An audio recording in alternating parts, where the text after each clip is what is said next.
So, dako na po tayo sa midpoint.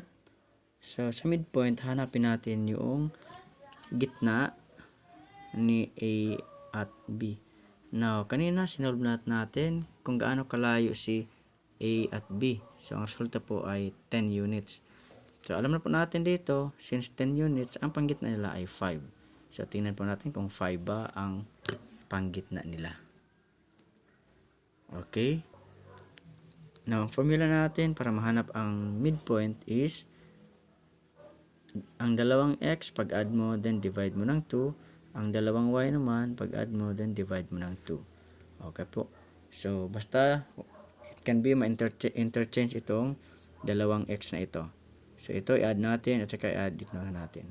Okay po. So, sa x sub 2, so ito yung sub 2 natin, ang a ang sub 2 natin. Dito din, a ang sub 2 at b ang sub 1. So, ibig sabihin, ito yung isang x natin. So, we have substitute negative 3 plus ang sub 2 natin is 5 divided by 2. Then, sa y naman ay 4 at saka negative 2. So, 4 minus 2 square. Okay. So, close natin.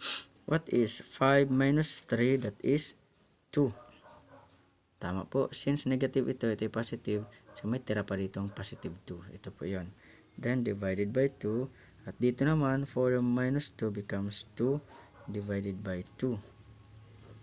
So, 2 divided by 2, that is 1. At 2 divided by 2, that is 1.